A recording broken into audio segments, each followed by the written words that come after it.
And as the House continues debating the president's big bill, 19th District Congressman Josh Riley, a Democrat, blasting those supporting it.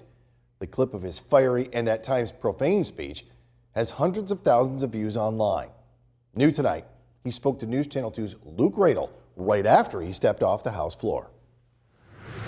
This bill will kill good blue-collar manufacturing jobs that we need to rebuild the economy in this country. It closes rural hospitals, it defunds health care, all to give trillions of dollars in tax cuts to your cronies. Don't tell me you give a the middle class when all you're doing is on the middle class. Your rhetoric today on the floor was pretty heated, and it got you some attention. Was that the intention behind using strong language like that? And do you worry about losing a sense of decorum on the House floor when you're speaking in pretty crass and vulgar terms?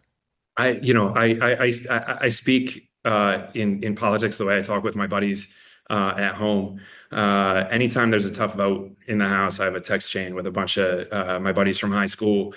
Some of them now are huge supporters of President Trump. Some of them are bleeding heart liberals and everything in between. And I talk the way I talk with them is just the way I talk. And all we've asked for is a fair shot and for this place to stop screwing us over.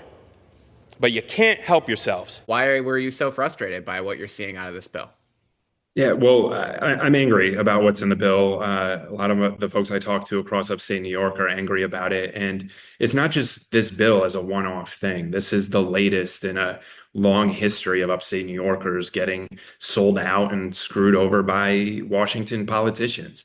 I said during the short speech that I gave on the floor, this goes back a generation. I mean, I was born in the early 80s. You look at what happened in the 80s and all the greed and excess on Wall Street. And then in the 90s, you've got bad trade deals that are shipping jobs overseas. Wall Street's getting rich. The top 1% have more wealth than the whole middle class combined. And you got towns like the Triple Cities and Oneonta and up where you are in Utica, jobs lost and communities hollowed out. And it all brings us to today, where the landmark bill that's being put in front of us would add trillions of dollars to the deficit. All of that's going to tax breaks for folks who don't need it. And it's doing it at the expense of rural hospitals and manufacturing jobs and healthcare for kids. And it's just not acceptable.